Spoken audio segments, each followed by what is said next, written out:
죽게 하듯 하라.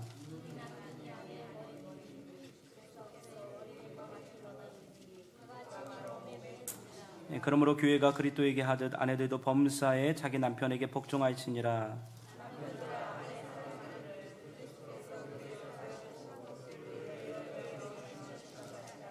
이는 그 물로 씻어 말씀으로 깨끗하게 하사 거룩하게 하시고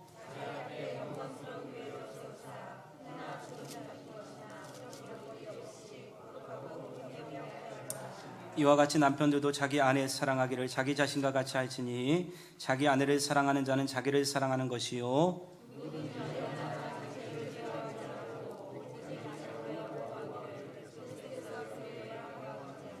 우리는 그 몸의 지체임이라.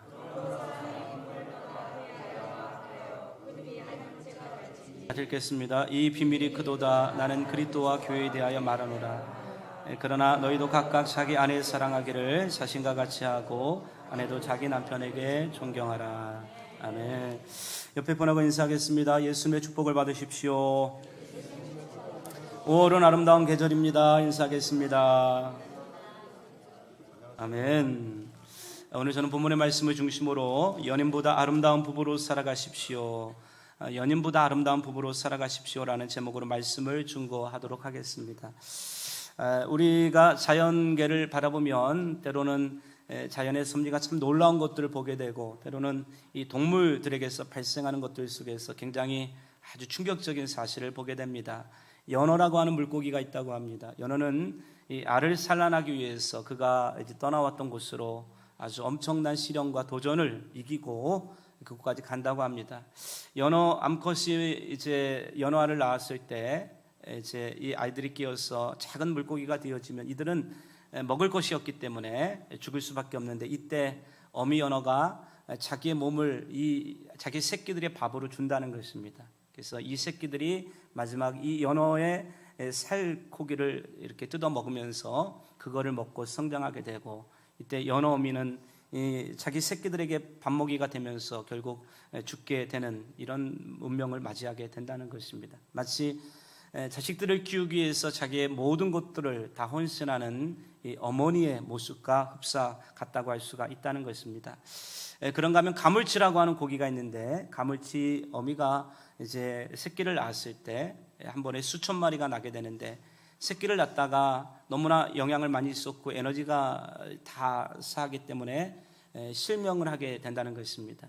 힘이 빠지고 실명하게 되어지면 가물치는 사냥을 할 수 없는 그런 상태가 되어지는데 꼼짝없이 죽을 수밖에 없다는 것입니다. 이때 본능적으로 이 새끼들은 어미가 죽어가는 것들을 가만 놔두지 아니하고 그 어미의 뱃속으로 입속으로 들어가 어미에게 먹이가 되어주므로 어미를 살게 만들고 결국은 자기는 죽게 된다는 것입니다. 이 가물치가 나왔던 10분의 9 정도가 이렇게 어미의 먹이가 되어줌으로 죽게 되어지고 10분의 1이 살아서 생명을 연장하게 되는 것입니다. 그러므로 우리는 부모의 애정을 말할 때 연어와 같은 이런 부모를 얘기하게 되고 그리고 자식의 효도를 얘기할 때 이 가물치와 같은 자식, 가물치 그러면 굉장히 무섭고 험상궂게 생겼을 것 같지 않습니까? 저는 그때부터 가물치 그래서 여러분 엄마가 애기 낳으면 가물치 같은 거 과먹는데 이유가 있는 것 같아요. 왜냐하면 효신 가득한 물고기를 먹었던 이 가물치가 산모의 건강에 지극히 좋을 것이다. 이런 제 생각에 하여튼 여러분 옆에 분에게 인사하겠습니다. 연어와 같은 부모가 되십시오. 가물치 같은 자식이 되십시오. 할렐루야. 그러니까 새벽에 나오셔서 기도할 게 없으면 아버지 우리 아이가 가물치만 같게 하여 주옵소서 이렇게 기도하면 자식을 잘 키우게 될 줄로 믿습니다. 자녀들아 주 안에서 너희 부모에게 순종하라 이것이 옳으니라. 내 아버지와 어머니를 공경하라 이것은 약속 있는 첫 계명이니 이로써 내가 잘 되고 땅에서 장수하리라. 여러분 부모에게 순종하고 부모에게 복종하면 하나님의 큰 축복이 있게 될 줄로 믿습니다. 이 디어 마이 프렌즈라고 하는 연속곡을 잠깐 본 적이 있습니다. 15회 속에서 이제 엄마 고두심이 이제 간암에 걸려서 아주 어려운 수술을 앞두고 있는데 이때 딸이었던 고현정이가 엄마하고 누워 있습니다. 그리고 엄마가 막상 그렇게 강하고 그렇게 든든했던 엄마가 죽어가는 이 모습을 보면서 이때 고현정이 나레이션을 하게 되는데, 그 나레이션의 내용이 이런 것입니다. 우리의 잘못은 당신들을 덜 사랑한 게 아니라 당신들이 평생, 아니 오래오래 곁에 있어 줄 거라고 하는 어리석은 착각을 한 것입니다. 자식들이 부모를 사랑하죠. 부모를 귀하게 여기죠. 그러나 자식들이 갖고 있는 착각은 이 부모가 평생 우리와 함께 할 것이다. 그리고 영원히 우리와 함께 할 것이다. 어쩌면 내가 효도할 충분한 시간이 있을 것이다 라고 하는 착각을 할 수가 있다는 것입니다. 그러나 수목정 하나 풍부지하고 나무는 잠잠하려 하나 바람이 그치지 아니하고 자복량 하나 침부대하다. 자식은 부모에게 복량하려 하지만 부모가 기다려주지 않는 것처럼 여전히 기회가 있을 때 세월을 아껴서 저와 여러분의 부모에게 최선을 다할 수 있게 되시기를 주님의 이름으로 축원합니다. 만물을 창조하신 하나님이 직접 만드신 게 세 가지가 있는데, 첫 번째는 흙과 당신의 호흡으로 사람을 만드셨고, 그리고 아담과 하와를 통해서 부부를 만들어 주셨고, 사도행전 20장 28절에 가보면 자기의 핏값으로 주님의 교회를 세워주신 것입니다. 그러므로 주님이 가장 중점을 두고 바라보시는 이 만물 가운데 관심은 바로 인간에게 있고, 그리고 바로 가정에게 있고 교회에 있다는 것입니다. 그러므로 내 영혼이 성령으로 충만하여 거룩한 사람으로 바뀌어져 가고, 우리 가정이 남편과 아내가 성숙한 모습으로 주님의 아름다운 형상을 이루어가고, 우리 교회가 주님의 몸으로서 주님이 원하시는 모습으로 바뀌어져 가는 것, 이것에 주님의 관심이 있다는 것입니다. 하나님, 나를 바꾸어 주옵소서. 하나님, 우리 가정을 새롭게 하여 주옵소서. 하나님, 우리 교회를 거룩하게 하여 주옵소서. 그러므로 성숙한 성도에게 이 세 가지가 주된 기도의 제목이 되는 것들을 볼 수가 있습니다. 그럼에도 불구하고 오늘 우리의 가정을 보면, 우리의 부부관계를 보면 말할 수 없을 정도로 파괴되어 있고 말할 수 없는 상처와 아픔과 고통 속에서 신음하는 가정이 대부분인 것을 보게 됩니다. 저는 이 세상에서 가장 어려운 선교 지역이 누군가? 가정일 수 있다고 생각합니다. 이 세상에서 가장 사랑하기 힘든 존재가 누군가? 아내와 남편이 될 수가 있다는 것입니다.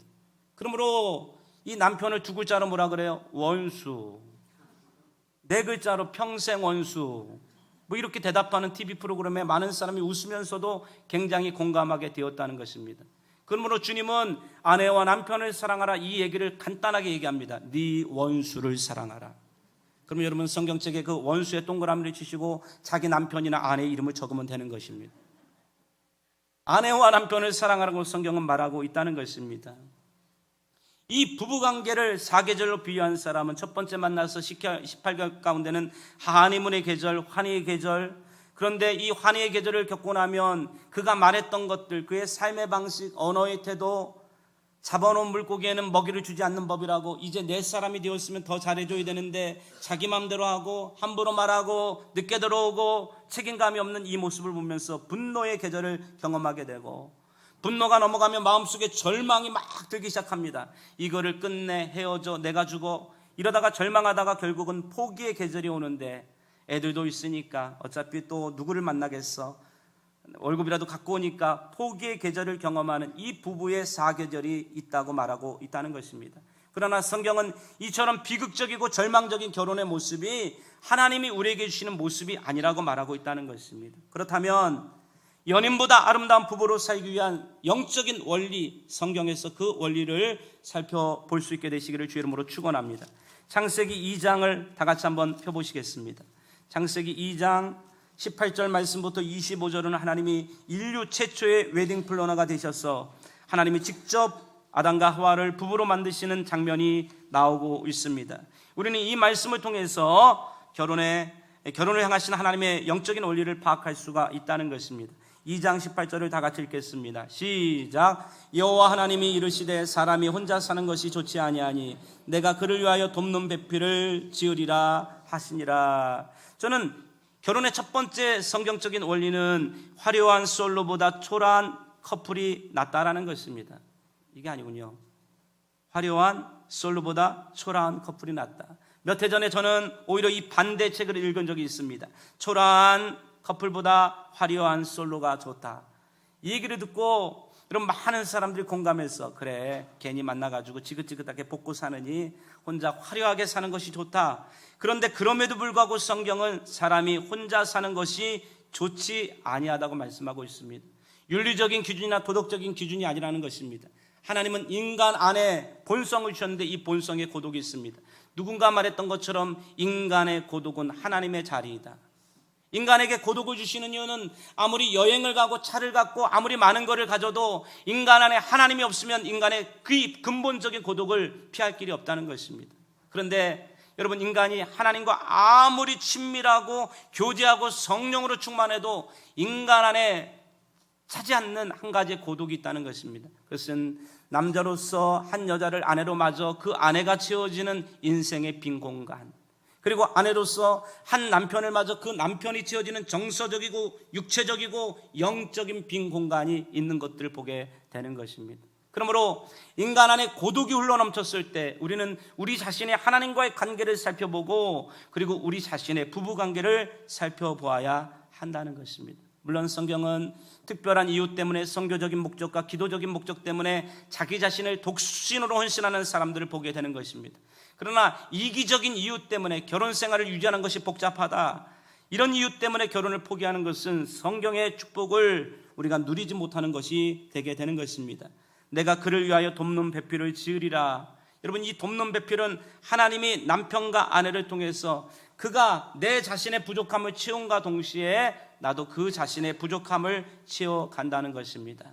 돕는 배필, 헬퍼 스톱을, 여러분, 좋은 양복을 입으면, 좋은 옷을 입으면 그 사람의 단점이 감소되고 그 사람의 장점이 부각되는 것처럼 좋은 배우자를 만날 수가 있다고 한다면 그 배우자 때문에 남자는 남자의 부족함이 채워지고 여자는 여자의 부족함이 채워지는 것이 되게 되는 것입니다. 그러므로 성숙한 부부는 하나님이 왜 저 사람의 부족함을 어떤 부분을 채우기 위해서 나를 저 사람에게 만나게 하셨을까, 이 부분을 생각하게 되지만, 성숙하지 못한 부분들은 저 사람이 나에게 해준 것이 뭐가 있냐라고 하는 이 불평을 할 때가 많이 있는 것입니다. 창세기 2장 22절로 23절을 읽겠습니다. 시작. 여호와 하나님이 아담에게서 지으신 그 갈빗대로 여자를 만드시고 그를 아담에게로 이끌어오시니 아담이 이르되 이는 내 뼈 중에 뼈요 살 중에 살이라. 이것은 남자에게서 지하였은즉 여자라 부르리라 하리라. 아멘. 하나님이 남자의 갈빗대를 지하여, 자고 있는 아담의 갈빗대를 지하여 이 하와를 만드시는데, 어떤 가정심리학자가 이 부분을 이렇게 분석했습니다. 하나님이 남자의 머리뼈로 여자를 만드시지 않는 이유는 여자가 남자 머리 위에 있지 아니함을 알게 하시는 것이요, 하나님이 남자의 발뼈를 통해서 여자를 만드시지 않는 이유는 여자가 남자 발밑에 있지 아니함을 보이게 하려 하는 것이다. 중간에 갈빗대를 취해서 여자를 만드신 이유는 여자와 남자가 본질적으로 동등된 가치를 갖고 있는 존재라는 사실을 보여주고 있는 것이다. 아멘. 남자의 갈빗대를 취해서 가장 귀하고 가장 중심부의 모습을 통해서 여자를 만들어 주신다는 것입니다. 남존여비, 남자가 존재하는 한 여자는 비참하다, 이런 얘기도 있지만 그게 아니고 남자와 여자는 동등한 존재가 되어서 서로를 돕고 서로를 살피고 이런 위대한 존재가 되는 것임을 보게 되는 것입니다. 창세기 2장 22절에 보니까 하나님이 이 여자를 이끌어 아담에게로 오시게 된다는 것입니다. 결혼의 여러분 중요한 영적인 원리는 배우자를 고를 때 내가 가서 고르는 것도 고르는 것이지만 하나님이 내게로 데려다 주시는 사람을 만나야 된다는 것입니다. 마지막은 떠남과 연합의 원리를 기억해야 한다는 것입니다. 24절에 보니까 이러므로 남자가 부모를 떠나 그의 아내와 합하여 둘이 한 몸을 이룰지로다. 결혼은, 부부는 부모로부터 떠나야 된다는 것입니다. 여러분, 이 친정 부모 또는 시댁의 부모, 자기 엄마 아버지로부터 신체적으로 떠날 수 있으면 떠나야 된다는 것입니다. 요즘은 살기가 어려워 여러분 친정에서 살거나 또는 자기 남편의 집에서 사는 경우가 많이 있습니다. 요즘은 살기가 어려우니까 자식들이 결혼을 회피하고 부모로부터 부모의 그 안락 속에서 살고자 원하는 것이 있습니다. 이런 자녀를 캥거루 자녀라고 얘기하는 것입니다. 캥거루는 여러분 이 엄마가 캥거루 새끼를 주머니에 넣고 뛰어다닙니다. 그런데 엄마가 40대 50대는 뛰어다니고 밥도 해주고 빨래도 해주고 어쩔 때는 여러분 딸의 속옷도 챙겨주고 이렇게 되는데, 엄마가 60대 70대 됐는데도 딸이 여전히 그렇게 하고 있거나 아들이 그렇게 여전히 하고 있으면 아무리 캥거루가 근력이 좋아도 관절염으로 죽게 되는 것입니다. 때가 됐으면 자식들도 부모를 떠나야 되는 것입니다. 신체적으로 떠나야 되는 것입니다. 자기가 집을 내어 열심히 일하며 전기세도 내고 보험료도 내고 정서적으로 떠나야 된다는 것입니다. 정서적으로도 한 독립된 인격체가 되어서 부모를 떠나고 어른이 되어야 되는 것입니다. 영적으로도 엄마가 새벽기도 가주세요, 이거 기도해 주세요, 저거 기도해 주세요, 이것이 아니고 자기가 하나님의 말씀을 읽고 기도하고 하나님의 인도를 받아야 된다는 것입니다. 부모를 떠난다는 얘기는 부모와 관계를 단절한다는 의미가 아니고 이처럼 신체적으로 정서적으로 영적으로 독립된 존재로 살아가야 됨을 말하고 있는 것입니다.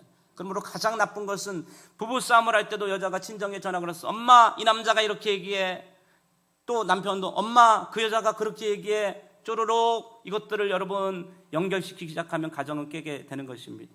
저는 두고둘수록 화장실과 뭐는 멀면 멀수록 좋다 이런 얘기가 맞다고 생각합니다. 여러분 부모도 받아주면 안 되는 것입니다. 그들이 결혼했으면 그들 문제는 그들의 문제로 남겨두어야 된다는 것입니다. 너는 시집을 갔다, 너는 그 집에서 남편과 그 관계를 너는 이루어가야 된다, 이렇게 말할 수 있는 이 부모의 분별력이 필요하다는 것입니다. 그런가 하면 완전한 수용의 관계가 되어야 합니다. 창세기 2장 25절의 말씀을 다 같이 읽겠습니다. 시작. 아담과 그의 아내 두 사람이 벌거벗었으나 부끄러워하지 아니하니라. 아멘. 여러분 저는 이 부분에 엄청난 은혜를 받았습니다. 부부가 서로 벌거벗었으나 부끄러워하지 않는 것입니다. 서로를 보면서 어머 여러분 얼마나 부끄럽겠어요. 근데 여러분 정말 사랑하고 이 친밀함이 있을 때는 이 친밀 가운데는 정서적인 친밀, 언어적인 친밀, 영적인 친밀, 그러나 반드시 들어가야 되는 영역이 육체적인 친밀감이 있어야 된다는 것입니다. 어떤 보고에 의하면 피부는 사랑을 받지 아니하면 피부암이 걸릴 확률이 엄청 많이 있다는 것입니다. 인간의 피부는 어렸을 때는 부모님의 쓰다듬을 받아야 된다는 것입니다. 부모가 자식을 자꾸 안아주고 허그해주고 뽀뽀해주고, 물론 사춘기 때 그렇게 되면 안 됩니다. 그때는 언어에 샤워를 해줘야 됩니다. 그러나 부부가 되었을 때는 부부도 자꾸 만져주고 안마해주고 마사지해주고. 아멘이 하나도 안 나와요. 할렐루야. 벌거벗었는데 부끄러워하지 않아야 되는데, 부끄러워하는 이유를 가만히 생각해 보니까 자기가 부끄러운 것이 아니고 상대방이 부끄럽게 쳐다보면 부끄러운 것입니다. 여러분 자기가 연인일 때는 뿅 가가지고 저 같은 사람도 다리가 길어 보이고 어머 어떻게 저렇게 얼굴이 잘생겼지, 남자답게 생겼지. 그런데 어떤 여인이 시집을 딱 가서 부부싸움을 한번 하고 나서 남편이 샤워가 오는데 저 사람 다리가 저렇게 짧은지 미처 몰랐다는 것입니다. 다리가 엄청 짧으네, 남자가 여자를 보니까 어머 배가 엄청 나왔네, 이러면서 여러분 이 사람을 그때부터 육체적으로 뭔가 평가하고 판단하는 모습으로 싹 보기 시작하면 왜 그런 눈으로 쳐다보는데, 야 그게 배냐, 그게 허리냐, 삼위일체냐, 가슴 허리 엉덩이가 삼위일체냐, 나 주님을 닮았잖아 이렇게 나오고, 당신 어떻게 다리가 그렇게 짧어, 이렇게 나오고. 이렇게 되면 여러분 스스로 뭐를 느끼냐 그러면, 이 사람이라고 하는 것은 원래 사랑을 받아야 되는데 사랑을 안 받고 내 몸매, 내 외모 이런 것들이 여러분 누군가에게 격화되어서 자꾸만 판단당하기 시작하면 자기 자신에 대한 자존감이 사라지게 되는 것입니다. 이 자기 자신에 대한 자존감을 잃어버리게 되면 뭐를 해도 안 된다는 것입니다. 할렐루야. 그러므로 여러분 현명한 아내는, 현명한 남편은 어차피 바꿀 수 없을 건데 왜 남편이나 아내를 그렇게 비참하게 만듭니까? 여러분 이왕 같으면 어머 당신은 끝내줘요, 당신의 몸매는 환상적이에요. 여러분 이거 몸매를 한번 칭찬해 보세요. 당신의 몸매는 환상적이에요. 시작. 아멘. 저 어떤 부분은 여러분 결혼을 딱 하자마자 그렇게 돼요. 결혼하기 전에, 사랑을 나누기 전에 남편이 아내를 위해서 축복했대요. 하나님 아버지 이 몸을 축복하여 주옵시고. 그래서 누군가 그랬어요. 결혼은 나의 몸으로 상대방의 몸을 예배하는 것이다. 예배란 말이에요. 할렐루야. 예배란 말이에요. 근데 정서적으로 육체적으로 여러분 상대가 상대방을 비난하고 지적하고 어떤 편견을 가지고 보기 시작하면 내 몸매에 대한 자존감이 없어지고 내 정서에 대한 자신감이 없어지기 시작하면 그는 낮은 자존감에 빠지게 되어지고, 그러면 이 안정감이 없기 때문에 그는 평생 열등감 속에 살아가게 된다는 것입니다.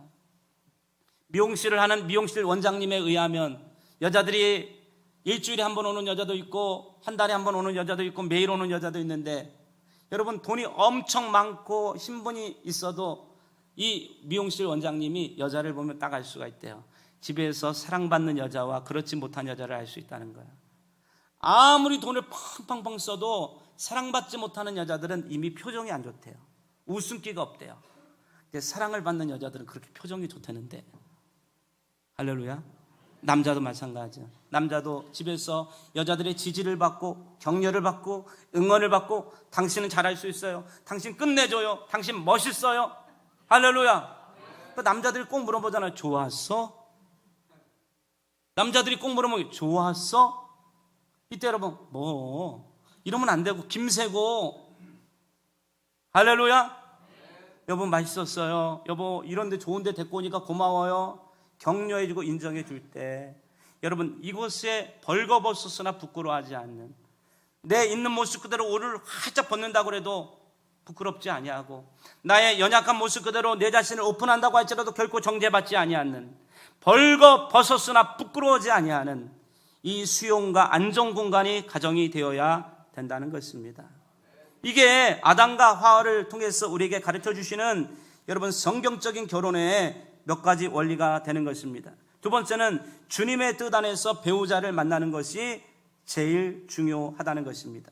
잠언서 19장 14절에 의하면 이 제사는 조상에게 상속받거니와 현명한 아내는 여호와께로 말미암느니라. 땅, 건물, 증권 이런 것들은 조상이 줄 수 있다는 거예요. 다 주어도 아내와 남편은 부모가 줄 수가 없다는 것입니다. 아내와 남편은 하나님이 주시는 선물이다. 마태복음 19장 6절에 의하면 하나님이 짝 지어주신 것들을 사람이 나눌 수가 없느니라.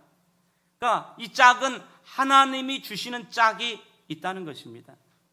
여러분 성경에 가보면 결혼을 앞두고 두 가지의 선택이 있는데, 어떤 사람들은 하나님을 의지하며 기도하며 하나님이 선물로 주신 짝을 만나는 사람이 있고, 어떤 사람들은 육신의 정욕과 안목의 정욕으로 자기의 견해와 자기의 안목을 쫓아 배우자를 만나는 사람이 있다는 것입니다. 저는 근본적인 가정의 문제는 이 배우자, 하나님이 정해주신 짝을 만나야 되는데 하나님이 정해주신 짝을 만나지 아니하고 자기가 만나고 싶은 짝을 만났기 때문에 문제가 생긴다는 것입니다.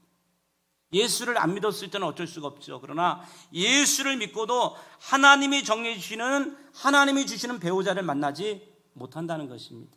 그런 의미 가운데 여러분 이 창세기 24장에 이삭이 아내 리브가를 만나는 가정은 우리가 어떻게 하나님이 정해주신 짝을 만날 수 있는가, 이거를 살펴볼 수가 있다는 것입니다. 창세기 24장 1절 말씀부터 우리 4절 말씀을 다 같이 읽겠습니다. 창세기 24장 1절로 4절입니다. 시작. 아브라함이 나이 많아 늙었고 여호와께서 그에게 범사의 복을 주셨더라. 아브라함이 자기 집 모든 소유를 맡은 늙은 종에게 이르되 청하건대 내 허벅지 밑에 내 손을 넣으라. 내가 너에게 하늘의 하나님 땅의 하나님이신 여호와를 가리켜 맹세하노니 너는 내게 거주하는 이 지방 가나안 족속의 딸 중에서 내 아들을 위하여 아내를 택하지 말고 내 고향 내 족속에게로 와서 내 아들 이삭을 위하여 아내를 택하라. 여러분 주님의 뜻 안에서 배우자를 만나는 가장 중요한 첫 번째 발걸음은 여전히 영적으로 미성숙하고 인생의 기준을 알지 못하는 자식이 아니라 영적인 기준과 좋은 배우자의 기준과 결혼의 중요성을 알고 있는 성숙한 부모가 그들의 자녀의 결혼 문제 속에서 영적으로 반응하는 이 반응과 기준이 있어야 된다는 것입니다. 아브라함은 나이가 많이 들었습니다. 여호와께서 범사의 복을 주셨습니다. 그 인생에 더 이상 부족한 것이 없는데 그는 그의 마지막 미션이 있었다고 느끼게 됩니다. 그 미션은 뭐냐 그러면 하나님이 나에게 이처럼 복을 주셨는데 내 아들 이삭을 주셨는데 이 이삭에게 남겨줄 수 있는 가장 중요한 유산은 그에게 하나님이 원하시는 배우자를 만나게 해야 된다는 사실을 알게 됐다는 것입니다. 아브라함은 이 일을 위해서 기도합니다. 하나님 아버지, 이삭이 결혼할 때가 되었습니다. 하나님, 내 사랑하는 아들, 내 독자 이삭이 이제 인생에 성공하려고 그러면 좋은 배필을 만나야 됩니다. 기도하면서 그는 영적인 기준을 정하게 됩니다. 이방 여자인 가나안 사람은 안 된다는 것입니다.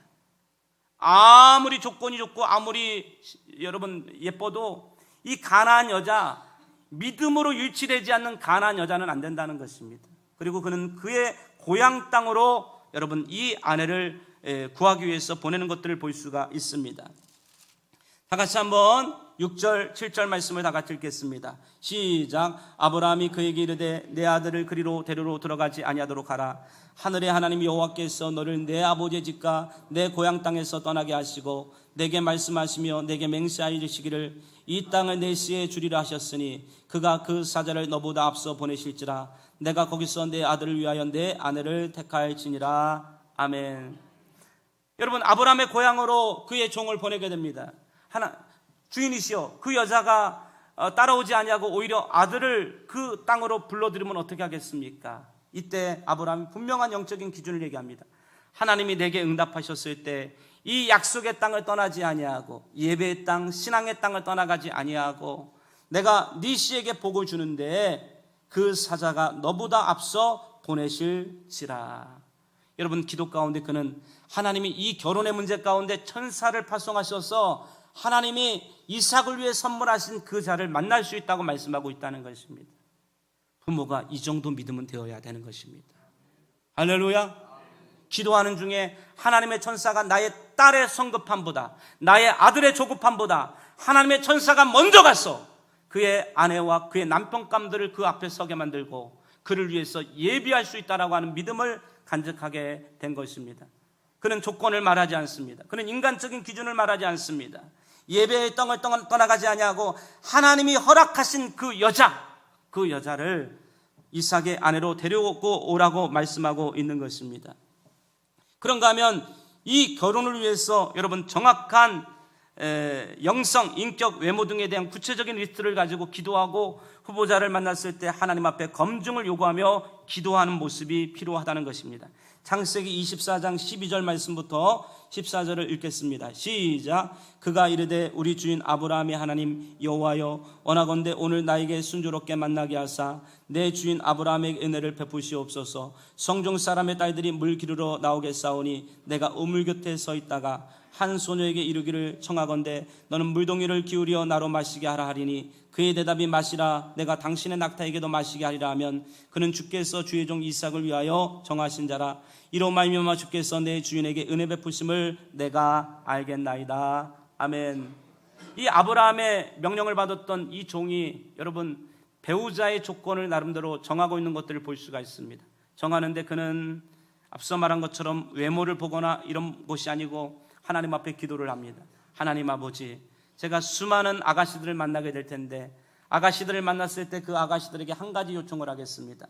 내가 지금 목마른데 물 한 잔 주시겠습니까? 이렇게 말했을 때 어떤 아가씨가 모든 것들을 불문하고 기쁜 마음으로 물 한 잔 드십시오 이렇게 말할 뿐만 아니라 내가 데리고 가는 이 낙타를 위해서도 이 낙타를 물로 마시게 하는 그 여자가 있다고 한다면 이것을 저는 하나님의 신호로 알겠습니다.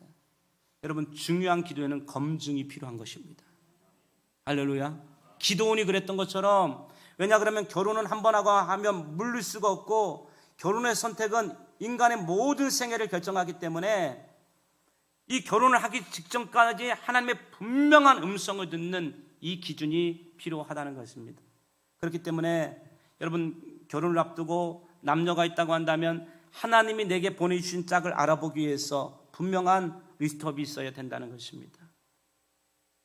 아멘. 외모를 빼라는 건 아닙니다. 외모도 넣을 것은 넣어야 됩니다. 할렐루야. 외모도 넣어야 됩니다. 그 다음에 인격도 넣어야 됩니다. 밥을 많이 먹어도 배 안 나오는 여자, 청바지가 잘 어울리는 여자, 나는 그런 여자가 좋더라. 저는 지금 생각해 보니까 대학교 1학년 때부터 결혼 배우자를 위해서 기도한 것입니다. 1학년, 2학년, 3학년, 4학년 기도한 것입니다. 그리고 전도사가 되어서 총각 때도 기도한 것입니다. 그때는 집이 망하고 가난한 전도사 IMF 때 결혼할 기미가 안 보인 것입니다. 저는 결혼 못할 줄 알았어요. 결혼을 할 만한 형편이 없었습니다. 근데 기도를 계속했어요. 근데 여러분, 하나님이 역사하려고 하니까 처음 연락한 지 100일 만에 결혼했습니다. 근데 기도를 계속했어요. 배우자를 위한 기도 제목. 여러분, 저는 부모와 그 딸이나 아들이 모여서 배우자를 위한 기도의 제목들을 가지고, 그때 다른 건 다 잊어버리는데 이런 기도의 제목들을 가지고 한참 기도했어요. 나보다 더 주님을 사랑하는 여자, 내 옆에 있는 사람을 사랑할 수 있는 여자, 나보다 더 기도 많이 하는 여자, 난 그런 여자가 좋더라. 이렇게 지금도 안 잊어버리고 그 기도 수첩에 막 침을 뱉어가면서 쫙 그러면서 막 그런 아내를 달라고. 외모는 절대 위해서 기도하지 않았습니다. 제가 이런 얘기를 하면 사람들이 비웃으면서 아니 어떻게 그럴 수가 있냐고 이렇게 얘기하는데, 외모는 절대 보지 않았습니다. 이 기도의 제목들을 가지고 기도했다는 거예요. 그런데 여러분 보십시오. 이 종이 물을 한 잔 달라고 딱 얘기를 했더니 이 아가씨가 빙그레 웃으면서 주인님 알았어요. 물을 한 잔 주고, 그리고 나서는 이 낙타에게도 물을 주는 것들을 볼 수가 있습니다. 저는 이 결혼 배우자를 정함에 있어서 기도하는 것도 중요하지만, 여러분 캠버리지, 예일, 하버드 이런 데서 배우자는 어떤 사람이 주로 만나게 되는가 이거를 조사해 봤더니 배우자는 거의 비슷한 사람들이 만난다는 거예요. 학벌도 거의 비슷해요. 외모도 비슷해요. 제가 보면 배우자를 만났을 때 신앙도 거의 비슷해요. 그러니까 공평하신 하나님이 나하고 엄청 다른 존재를 안 만나게 하신다는 거예요. 그러니까 나는 공주인데 어디 누구를 만나게 하지 않는다는 거예요. 그러니 결혼 배우자를 선택감이 있어서 정말 중요한 것은 뭐냐 그러면, 좋은 배우자를 만나게 해달라고 기도하기 이전에 내가 좋은 배우자가 될 수 있도록 준비하고 기도하는 것이 필요하다는 거예요. 왜냐 그러면 인간의 의식이라고 하는 것들이 성령으로 충만해서 기도하는 사람이 있다면, 성령으로 충만 안 하고 기도 안 하는 사람을 만나면 그 사람과 결코 친밀감을 느낄 수가 없어요. 반대로 내가 영적으로 찌질하고 영적으로 기도 안 하고 하나님을 경외하지 않는데 하나님을 경외하며 성령으로 충만한 사람을 만나면 오히려 재미가 없어요. 송어는 일급수에 삽니다. 미꾸라지는 흙탕물에 삽니다. 미꾸라지가 물 좋다고 일급수에 갖다 놓으면 미꾸라지는 죽고 맙니다. 송어도 흙탕물에 갖다 놓으면 죽고 맙니다. 인간의 의식이 그렇다는 거예요. 그러니 내가 성령 충만하고 인격적이고 정중하고 꿈이 있고 비전이 있고 예의 바르고 이런 사람을 만나기 위해서는 내 자신의 의식과 신앙과 영성과 인격 자체가 그런 사람이 되어야 된다는 것입니다. 저는 이 얘기를 리브가의 법칙을 여러분 아십니까? 리브가의 법칙. 우리 청년들이 그렇게 얘기해요. 여러분 가끔 물 한 잔 떠오라고 우리가 자녀들에게 야, 물 한 잔만 떠와라 그러면 피곤해, 싫어. 안 떠오는 딸내미들 많이 있습니다. 그렇게 멀지 않습니다. 우리 집에도 그럽니다. 물 한 잔 갖다 달라 그러면 별 부탁을 다 해야 됩니다. 싫어. 이 가정교육이 그래서 중요한 것입니다. 그런데 여러분, 누군가 자기도 피곤해 죽겠는데 물 한 잔만 주실래요? 이렇게 얘기하는데 빙그레 웃으면서 네, 안녕하세요. 물 한 잔 갖다 주고 또 옆에 있는 낙타에게도 물을 갖다 주는 것, 이것은 인격입니다. 이거는 변장될 수 없어요. 화장으로, 마스카라로, 선블락으로, 파마로 외모를 예쁘게 꾸밀 수가 있어요. 외모를 예쁘게 꾸미고 자기의 어떤 외모를 아름답게 할 수가 있어요. 그런데 정말 꾸밀 수 없는 것은 뭐냐 그러면 자기 본연의 인격, 자기 본연의 영성, 이거는 꾸밀 수가 없어요. 그런데 오늘 성경에 보니까 이 일을 하면서 이 종이 그 사람이 그를 묵묵히 주목하여 여호와께서 과연 평탄한 길을 주신 여부를 알고자 하더니, 아멘. 묵묵히 주목해보는 사람이 있어요. 저 자매는 참 믿음이 있구나. 어머, 저 청년은 참 반듯하구나. 어머, 저 청년은 꿈이 있구나. 안 보일 것 같죠? 다 보여요. 여러분, 교회에 있다 보면 그 아들을 가진 분들이 있어요. 그분들이 어떤 자매가 있잖아요. 그럼 그 자매 남자친구 있냐고 물어봐요. 물어보는 자매만 물어봐요. 물어보는 청년만 물어봐요. 왜 그럴까요? 사람이 보는 눈이 똑같기 때문에 그래요.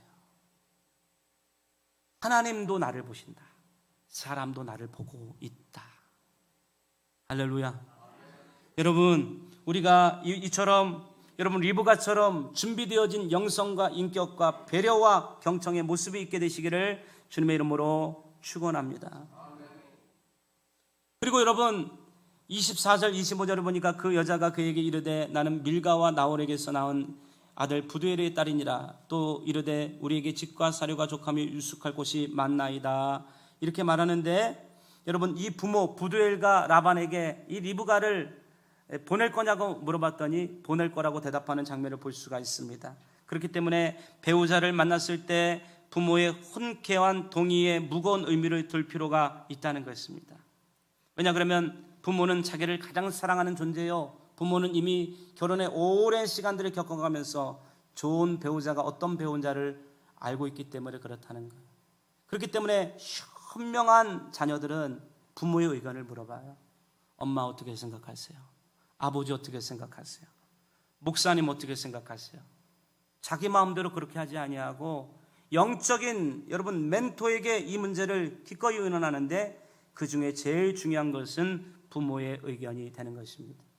여러분 봐보세요. 네 부모에게 순종하라. 이것이 네게 땅에서 저되고 장수하리라. 부모님이 물 한 잔 떠와라 그럴 때 네 엄마 물만 필요하세요? 뭐 과일 드실래요? 할렐루야. 이게 작은 행동 같지만 이것이 그 사람의 인격이요 그 사람의 댐댐이가 되어서 가장 인생의 중요한 순간 속에서 그 진가를 발견하는 사람을 만났을 때 그는 그것으로 인해서 인생이 바뀌게 된다는 것입니다. 엄마 기도해 주세요. 부모와 영적인 리더십을 유지하면서 멘토 관계가 있었던 이 자녀들은 가장 중요한 문제 속에서 부모의 기도를 부탁하고 의논함으로 인생의 실패를 여러분 겪지 않게 된다는 것입니다. 창세기 24장 58절에 가보면 여러분 이런 말씀이 나옵니다. 리브가를 불러 그에게 이르되 내가 이 사람과 함께 가려느냐 그가 대답하되 가겠나이다 말하고 있습니다. 여러분 배우 최종적인 결정은 본인이 하고 이후 모든 책임도 본인이 져야 한다는 것입니다. 이 리브가가 여러분 또 따라가겠다 그래요. 남편을 본 적도 없어요. 근데 이 아브라함의 고향으로부터 아브라함이 지금 살고 있는 이 세겜 땅까지 가려고 그러면 6,000km를 날아가야 돼요. 얼굴을 본 남자가 아니에요. 거기 진짜 먹고 살 게 있는 건지도 알지 못해요. 미래는 그런 것입니다. 한 남자와 한 여자가 만났을 때 이 남자가 중간에 어떤 일을 만날지 알지 못하는 거예요. 사업이 성공할지 사업이 망할지 도중에 병이 걸릴지 교회를 다니다가 안 다닐지 아무것도 몰라요. 그렇기 때문에 이 엄청난 6,000km의 인생이라고 하는 여정을 본인이 마지막으로 하나님 앞에서 결정하고 누구의 탓을 하거나 누구에게 책임을 돌리지 아니하고 결정된 인생의 길을 걸어가야 한다는 것입니다. 그리고 배우자가 되었으면 서로 사랑해야 한다는 것입니다. 24장 67절에 이삭이 리브가를 인도하여 그의 어머니 사라의 장막으로 드리고 그를 맞이하고 아내로 삼고 사랑하였으니 이삭이 그의 어머니를 장례한 후에 위로를 얻었더라. 아멘. 이러므로 이삭과 리브가가 결혼하는데 성경에 보니까 이삭이 저물 때 들여나가 묵상하다가 눈을 들어보며 낙타가 들어오는지라 리브가가 눈을 들어 이삭을 바라보고 낙타에서 내려 종에게 말하되 들에서 배회하다가 우리에게로 마주오는 자가 누구냐? 종이 이르되 이는 내 주인이다. 리브가가 너울을 가지고 자기 얼굴을 가리더라. 아멘. 여러분 이삭이가 했던 얘기는 뭐냐 그러면 묵상하고 기도하면서 아버지와 하나님을 기대하면서 하나님이 자기에게 주실 배우자를 기다리고 있는 모습을 볼 수가 있다는 것입니다. 마치 아담이 기다리고 있는 중에 아담에게로 하나님이 하와를 이끌어 오신 것처럼 이삭은 경건한 중에 기도하고 하나님이 자기에게 이끌어 주신 배우자를 만나고 있다는 것입니다. 마태복음 19장 6절은 하나님이 짝지어 주신 짝을 사람이 나눌 수 없느니라. 할렐루야. 여러분, 하나님이 주시는 짝을 만날 수 있는 저와 여러분 모두가 될 수 있게 되시기를 주 이름으로 축원합니다. 세 번째는 든든한 남편을 세워주는 아내가 되어야 한다는 것입니다. 기본적인 가정은 남편, 아내 그리고 자녀로 구성되어 있습니다. 남편과 아내가 하나님께서 요구하는 모습으로 자신의 역할을 다할 때 부부는 연인 때보다 더욱 아름답고 행복한 가정을 이루게 되는 것입니다. 하나님이 원하시는 남편과 아내의 모습은 어떠해야 됩니까? 첫 번째, 남편은 한 집안의 말 그대로 가장이어야 한다는 것입니다. 여러분, 에베소서 5장 오늘 본문의 말씀에 보니까 하나님께서 남편들에게 주시는 이 축복과 권세가 있는 것들을 볼 수가 있습니다. 22절에 보니까 아내들이여 자기 남편에게 복종하기를 죽게 하듯 하라. 이는 남편이 아내의 머리됨이니, 밑줄, 남편이 아내의 머리됨이니 그리스도께서 교회의 머리됨과 같으니 그의 바로 몸의 구주시라. 그러므로 교회가 그리스도에게 하듯 아내들도 범사에 자기 남편에게 복종할지니라 말씀하고 있습니다. 하나님은 분명히 교회의 머리가 예수님이 되신 것처럼 여러분, 부부가 한 몸이 되었을 때 그 부부의 머리는 남편이 되어야 된다고 말하고 있는 것입니다. 남편을 한 아내의 머리로 세우시고 가정의 총체적인 리더로 남편을 세웠다는 것입니다.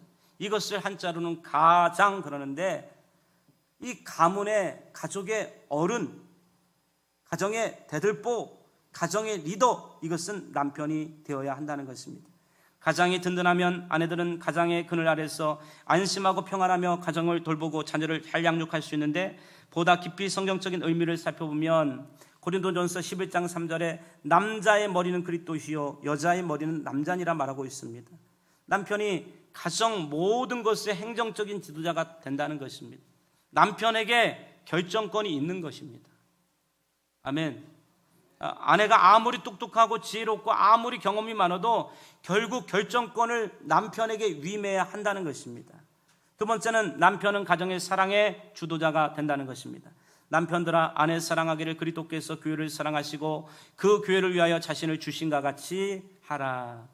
남편들에게 사랑의 시작이 어디 있느냐? 예수님이 교회를 먼저 사랑하신 것처럼 남편들이 아내를 사랑하는데, 이 아가페의 사랑은 감정적인 사랑이 아니고 의지적인 사랑이면서 믿음의 순종함으로 반응하는 사랑이 된다는 것입니다. 여러분, 저는 이번에 이 5월달을 맞이하면서 가정에 대한 책을 많이 읽었는데, 예전에도 알고 있었지만 사랑에 대한 정의를 하면서 부부가 흔히 착각하게 되는 것은 뭐냐 그러면, 사랑이 식고 자꾸 권태기에 빠지고 어떤 이런 것들의 이유가 뭐냐 그러면 사랑이 식었다는 거예요.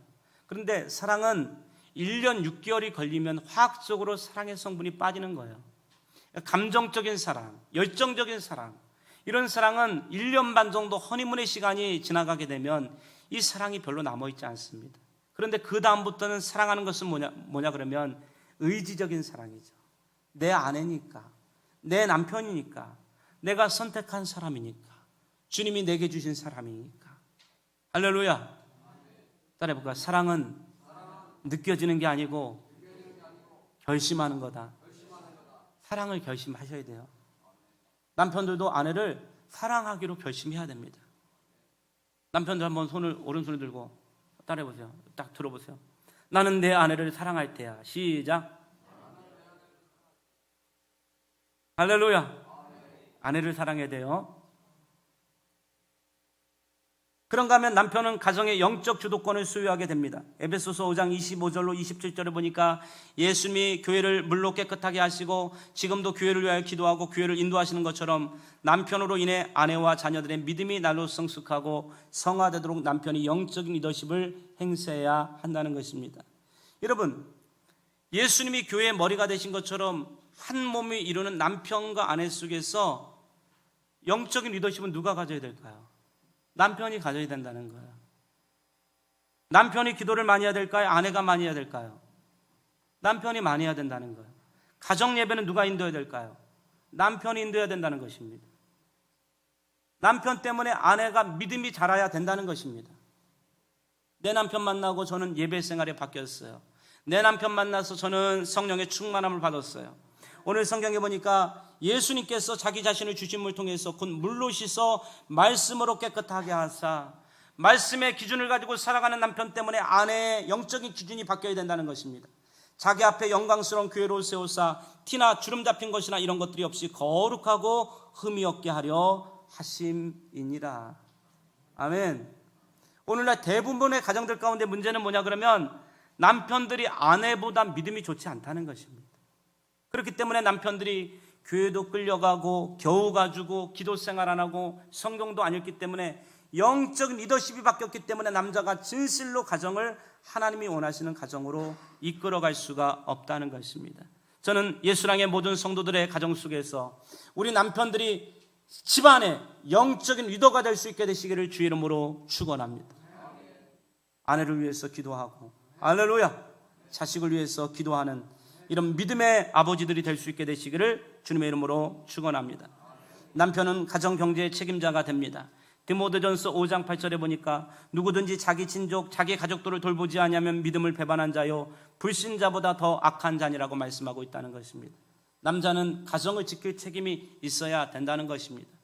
남자의 남자가 입구자에다가 열십자의 심력인데 누군가 그러더라고요. 남자라고 하는 것은 10개 입을 먹여 살 수 있는 힘이 있어야 남자라고. 남자는 가정을 경제적으로 든든하게 지켜야 된다는 것입니다. 무슨 일이 있어도 새벽에 나가서 여자들이 돈 걱정하거나 전기세 걱정하거나 이런 거 걱정하지 않냐고. 물론 요즘 맞벌이 부부지만 남자가 든든한 버팀목이 되면서 어려울 때야 물론 서로 돕고 그래야 되는 거지만 일단 이 가정의 모든 경제적인 책임이 남자에게 있게 된다는 것입니다. 할렐루야. 여러분, 오늘 이와 같은 남자의 모습이 저와 여러분의 모습이 될 수 있게 되시기를 주의 이름으로 축원합니다. 아내는 어때야 될까요? 남편을 세우는 아내가 되어야 된다는 것입니다. 부부는 서로의 모습에 영향을 받는데 특히 아내의 모습은 남편의 모습과 절대적으로 영향을 받게 됩니다. 남편이 아저씨가 되면 아내는 뭐가 될까요? 아줌마 내지는 아줌씨가 됩니다. 남편이 김씨가 되면 아내는 뭐가 될까요? 청주댁, 여주댁, 용인댁 이렇게 됩니다. 남편이 사장이 되면 아내는 뭐가 될까요? 사모님이 됩니다. 남편이 대통령이 되면 영부인이 됩니다. 남편이 쪼다가 되면 쪼다 부인이 됩니다. 그러므로 영적으로 성숙하고 현명한 아내는 어딜 가든지 축복의 비결이 남편 위에 예수님이 계시고 남편 밑에 내가 있기 때문에 내가 위대하고 아름답고 성숙하고 존귀한 모습으로 바뀌려고 그러면 내 남편이 아름답고 성숙하고 존귀한 모습으로 바뀌면 되겠구나. 하나님의 축복이 여기 있구나. 이거를 영적으로 알게 되는 것입니다.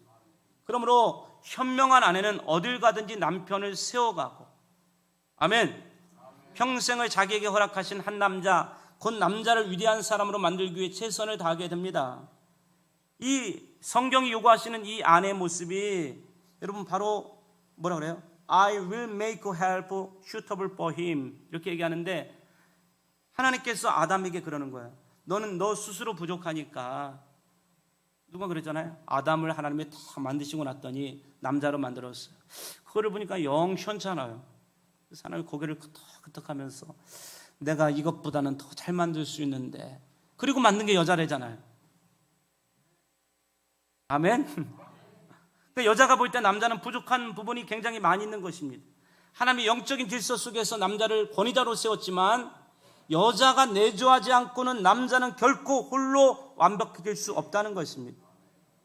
그러므로 여러분 돋보이는 슈트, 멋진 양복처럼 멋진 양복을 입으면 키가 작은 사람도 좀 커 보이고 남자가 멋진 넥타이만 매도 그럴듯해 보이고 여자가 잘 꾸며주는 남자들을 보면 패션 센스가 틀려요.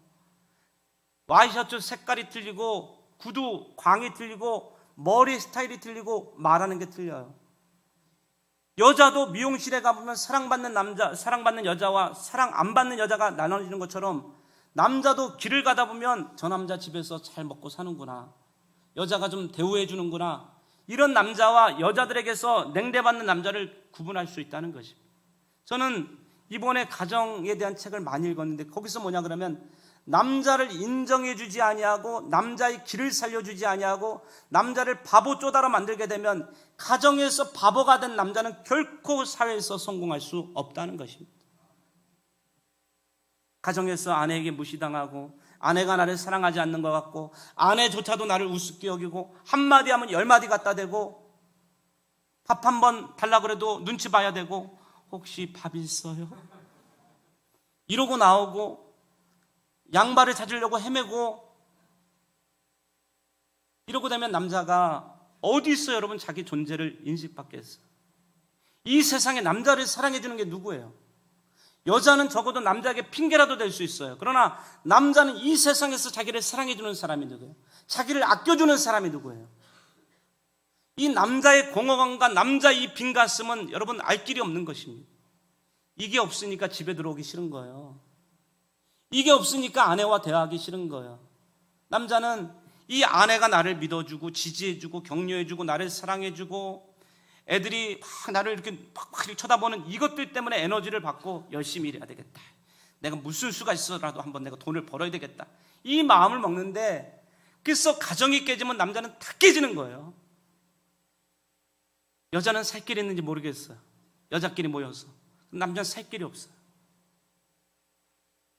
그렇기 때문에 아내는 이 남자의 부족한 부분들을 맞춰주는 잘 맞춰진 정장처럼 그 남자의 단점을 가려주고 그 남자의 장점을 부각시켜주는 여러분 좋은 배필이 되어야 된다는 것입니다. 이때 이 헬퍼, 이게 보혜사 성령님의 별명이잖아요. 파라클레이토스, 함께해서 도와주는 분. 성령님이 헬퍼가 되시는데 성령님은 우리 인생에서 모든 것들을 도와주게 되는 것입니다. 세상은 그를 알지도 못하고 보지도 못하겠지만 나는 그와 함께 거처를 삼으며 그를 떠나가지 아니하고 버리지 아니하고 영원히 그와 함께 하리라. 남자들을 다 떠나가는 거예요. 여러분 남자들이 사회생활하다 보면 신분에 따라 친구도 떠나가고 사업 파트너도 떠나가고 부모도 떠나가고 남자가 돈 잃어버리면 모든 게 떠나가는 것입니다. 그때 아내도 떠나가면 안 되는 것입니다. 다른 사람이 그를 다 욕하고 버리고 그래도 아내는 내 너를 떠나지도 않으리라 내 너를 버리지도 않으리라. 여보 걱정 마세요. 나는 당신을 안 떠나갈 거예요. 할렐루야. 제가 막 눈물을 흘리면서 얘기하잖아요 지금. 이런 생각이 있어야 돼요. 아, 이 여자는 나를 안 버리겠구나. 내가 사업에 망해도 내가 도둑놈 소리를 들어도 사기꾼 소리를 들어도 내가 월급을 못 갖다 줘도 이 여자는 내 옆에 나와 함께 있겠구나. 이 안정감을 줘야 돼요. 성령님이 그러시는 거 아니에요. 죄를 져도 우리가 부족해도 연약해도 내 너를 떠나가지 아니하리 내 너를 버리지도 아니하리 내가 영원히 너를 고아와 같이 내버려 두지 아니하리니. 할렐루야. 여자는 남자가 떠나가면 고아 같은 거예요. 견딜 수가 없어요. 여러분 결혼한 지 18년이 되면 남자들은 여자 없으면 견딜 수가 없어요. 그래서 졸졸 쫓아다녀요. 쫓아다녀 역전이 됩니다. 근데 여자는 그때부터 돌아다녀요. 문제가 생기는 거예요. 사골국을 끓여놓으면 위기감이 닥치는 것입니다. 집을 지키시는 아내들이 될 수 있게 되시기를 주의 이름으로 축원합니다. 그리고 성령님은 세밀하게 가르쳐 주시잖아요. 말씀을 가르쳐주고 그런가 하면 의에 대하여 주에 대해 심판에 대해 가르쳐 주시고. 여러분 여자가 현명할 때가 많이 있어요. 직관력, 세밀함, 분석력 이런 게 뛰어나요. 그렇기 때문에 현명한 여자들은 남편에게 여러분 이런 정보들을 자꾸 줘요. 살살 줘요. 그리고 결정은 누가 하게 해요? 남편이 하게 해요. 그래서 세계를 정복하는 것은 남자고 그 남자를 정복하는 것은 여자다. 막부에 여자가 있는 거예요. 할렐루야. 밥을 맛있는 걸 차려주고 베갯머리 가운데 다리를 좀 주물러 주면서 얘기하는 거예요. 여보 이거는 어때요? 이렇게 얘기하면 남자는 대부분 넘어가는 것입니다. 그런데 여러분 이거를 모르고 남자를 제끼고 자기가 결정하고 자기가 리더십을 행사하게 되면 남자는 바보 쪼다가 되고 여자는 앞서가고 결국 그 가정은 행복할 수가 없게 되는 것입니다. 우리 교회도 가보면 현명한 아내들이 굉장히 많이 있는 것입니다. 자기가 다 결정해요. 자기 마음대로 해요. 근데 남들이 보일 때는 뭐 남편은 엄청 위해주는 것 같아요. 남편은 또 그거를 보고 옆구리를 긁어주니까 그냥 알았어 이러고 쫓아갑니다. 어느 날 빌 클린턴과 힐러리 클린턴이 차를 타고 가는데 주유소에 들렸습니다. 이때 미국의 대통령이었던 빌 클린턴이 그렇게 얘기했대요. 여보, 당신이 혹시 저 남자하고 결혼했으면 어떻게 됐을까? 다시 얘기해보면 나 같은 괜찮은 남자 만나서 영부인이 되었다는 얘기입니다. 남자가 좀 자랑하고 싶은 마음이 들지 않겠습니까? 이때 힐러리 클린턴이 그랬습니다. 내가 저 남자하고 결혼했으면 저 남자가 미국의 대통령이 됐겠지? 이 얘기는 힐러리 클린턴은 너가 대통령이 돼서 내가 영부인이 된 게 아니고 너가 나 같은 여자를 만나서 대통령이 되었다는 것입니다. 여자를 잘 만나면 남자가 성공합니다. 남자를 잘못 놔도 여자 팔자가 핍니다. 그러니까 누군가 하나는 괜찮아야 돼요. 누군가 하나는 괜찮아야 돼요. 할렐루야. 치약은 너와 내가 만나서 치약의 조합을 이루면 이거는 어렵습니다. 그럼 여러분 지금 결심해야 됩니다. 지금까지는 마귀가 너 때문에 내가 이렇게 됐다, 이거는 피해자잖아요. 가정을 위한 기도 제목 중에 응답 잘 되는 기도와 응답 안 되는 기도가 있습니다. 응답 안 되는 기도부터 말씀드리겠습니다. 응답 안 되는 기도는 아버지 우리 남편을 바꾸어 주옵소서, 우리 아내를 바꾸어 주옵소서. 응답 잘 안 됩니다. 응답 잘 되는 기도를 말씀드리겠습니다. 하나님 저를 바꾸어 주옵소서. 이거는 응답이 잘 된다는 것입니다. 그렇기 때문에 현명하고 성숙한 남편과 아내는 상대방이 바뀌어달라고 상대방의 부족한 부분에 초점을 주면서 울고불고 지적하지 아니하고 내가 현명하고 거룩하고 성숙한 아내와 남편이 될 수 있도록 내 자신의 변화를 위해서 기도하게 된다는 것입니다. 아내들이 남편을 세우면 얼마나 좋을까요? 할렐루야.